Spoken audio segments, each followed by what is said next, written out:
ನಮಸ್ಕಾರ ಸ್ನೇಹಿತರೆ, ಮನೆ ಬಾಗಿಲಿನಲ್ಲಿ ಇವುಗಳನ್ನಿಟ್ಟರೆ ಹಣವೇ ನಿಮ್ಮ ಮನೆಗೆ ಬರುತ್ತೆ.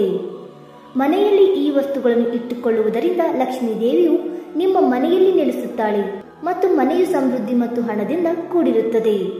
ಲಕ್ಷ್ಮೀ ದೇವಿಯನ್ನು ಆಕರ್ಷಿಸುವುದಕ್ಕಾಗಿ ಮನೆಯ ಮುಖ್ಯ ಬಾಗಿಲಿನಲ್ಲಿ ಯಾವ ವಸ್ತುಗಳನ್ನು ಇಡಬೇಕು ಎಂಬುದನ್ನು ತಿಳಿದುಕೊಳ್ಳೋಣ ಬನ್ನಿ ಸ್ನೇಹಿತರೆ. ಮನೆಯ ಮುಖ್ಯ ಬಾಗಿಲನ್ನು ಶಕ್ತಿಯ ಕೇಂದ್ರವೆಂದು ಪರಿಗಣಿಸಲಾಗುತ್ತದೆ. ಮುಖ್ಯ ಬಾಗಿಲು ಯಾವಾಗಲೂ ಸ್ವಚ್ಛ ಮತ್ತು ಸುಂದರವಾಗಿ ಕಾಣುತ್ತಿರಬೇಕು.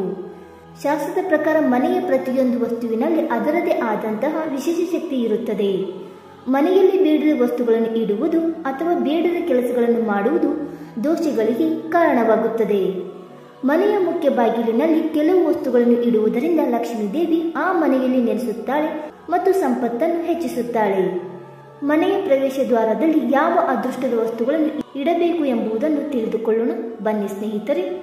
ಅದಕ್ಕೂ ಮುಂಚೆ ನೀವಿನ್ನು ನಮ್ಮ ಚಾನಲ್ಗೆ ಸಬ್ಸ್ಕ್ರೈಬ್ ಮಾಡದೆ ನೋಡ್ತಾ ಇದ್ರೆ ದಯವಿಟ್ಟು ನಮ್ಮ ಚಾನಲ್ಗೆ ಸಬ್ಸ್ಕ್ರೈಬ್ ಮಾಡಿಕೊಳ್ಳಿ ಸ್ನೇಹಿತರೆ. ಹಾಗೆ ಪಕ್ಕದಲ್ಲಿರೋ ಬೆಲ್ ಐಕನ್ ಕೂಡ ಪ್ರೆಸ್ ಮಾಡಿ. ಮೊದಲನೇದಾಗಿ ಶುಭ ಲಾಭ ಚಿಹ್ನೆ ಹಾಕಿ. ಮನೆಯ ಮುಂಬಾಗಿಲಿನ ಮೇಲ್ಭಾಗ ಅಥವಾ ಬಲ ಹಾಗೂ ಎಡಭಾಗದಲ್ಲಿ ಕೆಂಪು ಚಂದನದಿಂದ ಶುಭ ಮತ್ತು ಲಾಭ ಚಿಹ್ನೆಗಳನ್ನು ಬರೆಯಿರಿ. ಶುಭ ಚಿಹ್ನೆಯು ನಿಮಗೆ ಶುಭ ಫಲಗಳನ್ನು ಸೂಚಿಸಿದರೆ ಲಾಭ ಚಿಹ್ನೆಯು ವ್ಯಕ್ತಿಯ ಅದೃಷ್ಟದ ಸಂಕೇತವಾಗಿದೆ. ಇದನ್ನು ಬರೆಯುವುದರಿಂದ ಮನೆಯ ಸುಖ ಸಮೃದ್ಧಿ ಹೆಚ್ಚುತ್ತದೆ.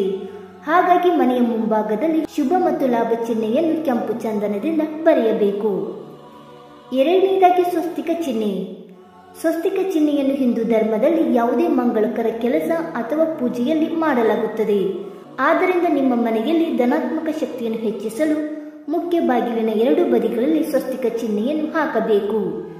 ಸ್ವಸ್ತಿಕ ಚಿಹ್ನೆಯು ಲಕ್ಷ್ಮೀ ದೇವಿಗೆ ಪ್ರಿಯವಾದ ಚಿಹ್ನೆಗಳಲ್ಲಿ ಒಂದಾಗಿದೆ. ಹಾಗಾಗಿ ಇದನ್ನು ಮನೆಯ ಅಂಗಳದಲ್ಲಿ ಹಾಕುವುದರಿಂದ ಲಕ್ಷ್ಮೀ ದೇವಿಯು ಮನೆಗೆ ಆಗಮಿಸುತ್ತಾಳೆ. ಮೂರನೆಯದಾಗಿ ದೀಪವನ್ನು ಹಚ್ಚಿ. ಮನೆಯ ಮುಖ್ಯ ದ್ವಾರದಲ್ಲಿ ಪ್ರತಿದಿನ ಸಂಜೆ ದೀಪವನ್ನು ಬೆಳಗಿಸಬೇಕು. ಈ ದೀಪವು ಶುದ್ಧ ಹಸುವಿನ ತುಪ್ಪದಿಂದ ಬೆಳಗಿಸಲಾಗುತ್ತದೆ. ಇದರಿಂದ ಧನಾತ್ಮಕ ಶಕ್ತಿಯು ಮನೆಗೆ ಪ್ರವೇಶ ಮಾಡುತ್ತದೆ. ಸಂಜೆ ಮುಖ್ಯ ದ್ವಾರದಲ್ಲಿ ದೀಪವನ್ನು ಬೆಳಗಿಸುವುದರಿಂದ ಲಕ್ಷ್ಮೀ ದೇವಿಯು ಮನೆಯಲ್ಲಿ ನೆಲೆಸುತ್ತಾಳೆ ಎನ್ನುವ ನಂಬಿಕೆ ಇದೆ. ದೀಪವು ಶುಭ ಸೂಚನೆ ಆಗಿದ್ದು ಕತ್ತಲೆಯನ್ನು ಕಳೆದು ಬೆಳಕನ್ನು ನೀಡುವ ಸಂಕೇತವಾಗಿದೆ. ನಾಲ್ಕನೆಯದಾಗಿ ತುಳಸಿ ಗಿಡ. ತುಳಸಿ ಗಿಡವನ್ನು ಲಕ್ಷ್ಮೀ ದೇವಿಯ ರೂಪವೆಂದು ಪರಿಗಣಿಸಲಾಗುತ್ತದೆ. ಮನೆಯ ದ್ವಾರದ ಬಳಿಯೂ ತುಳಸಿ ಗಿಡವನ್ನು ಇಡಬಹುದು. ಆದರೆ ಈ ಸಸ್ಯವು ಒಣಗಬಾರದು ಅಥವಾ ಕೊಳೆಯಬಾರದು ಎಂಬುದನ್ನು ನೆನಪಿನಲ್ಲಿಡಿ. ಬೆಳಿಗ್ಗೆ ಮತ್ತು ಸಂಜೆ ತುಳಸಿಯ ಮುಂದೆ ದೀಪವನ್ನು ಬೆಳಗಿಸಬೇಕು ಮತ್ತು ಇದು ವಿಷ್ಣುವಿಗೆ ಪ್ರಿಯವಾಗಿದ್ದು ಇದು ನಿಮ್ಮ ಮನೆಗೆ ಸಂಪತ್ತು ಮತ್ತು ಸಮೃದ್ಧಿಯನ್ನು ತರುತ್ತದೆ. ಐದನೇದಾಗಿ ಸೂರ್ಯಯಂತ್ರ. ಮನೆಯ ಮುಖ್ಯ ಬಾಗಿಲಿನ ಮೇಲೆ ಸೂರ್ಯಯಂತ್ರವನ್ನು ಸ್ಥಾಪಿಸುವುದು ತುಂಬಾ ಮಂಗಳಕರವೆಂದು ಪರಿಗಣಿಸಲಾಗಿದೆ.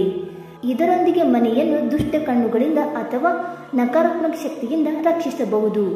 ಇದನ್ನು ಮನೆಯ ಮುಖ್ಯ ದ್ವಾರದಲ್ಲಿ ಹಾಕುವುದರಿಂದ ಮನೆಗೆ ಯಾವುದೇ ರೀತಿಯಾದ ನಕಾರಾತ್ಮಕ ಶಕ್ತಿಯು ಪ್ರವೇಶ ಮಾಡುವುದಿಲ್ಲ. ಆರನೆಯದಾಗಿ ಕುದುರೆಯ ಲಾಳ. ಕುದುರೆಯ ಲಾಳವನ್ನು ಮನೆಗೆ ತುಂಬಾ ಅದೃಷ್ಟವೆಂದು ಪರಿಗಣಿಸಲಾಗುತ್ತದೆ. ಕುದುರೆಯ ಲಾಳವನ್ನು ಯಾವಾಗಲೂ ಮನೆಯ ಮುಖ್ಯ ದ್ವಾರದ ಮೇಲಿನ ಭಾಗದಲ್ಲಿ ಇರಿಸಲಾಗುತ್ತದೆ. ಇದು ಅದೃಷ್ಟವನ್ನು ನಿಮಗೆ ತರುತ್ತದೆ. ಇನ್ನು ಕೊನೆಯದಾಗಿ ತೋರಣ ಹಾಕಿ. ಮಾವಿನ ಎಲೆಗಳಿಂದ ತೋರಣವನ್ನು ಮಾಡಿ ಮತ್ತು ಅದನ್ನು ಪ್ರವೇಶ ದ್ವಾರದಲ್ಲಿ ಇರಿಸಿ. ಪ್ರವೇಶ ದ್ವಾರದಲ್ಲಿ ಬಳಸಿದ ಎಲೆಗಳು ಹಸಿರು ಎಲೆಗಳಾಗಿರಬೇಕು, ಒಣಗಿದ ಎಲೆಗಳಾಗಿರಬಾರದು ಮತ್ತು ಆ ಎಲೆಗಳು ತುಂಡಾಗಿರಬಾರದು ಎಂಬುದನ್ನು ನೆನಪಿನಲ್ಲಿಡಿ.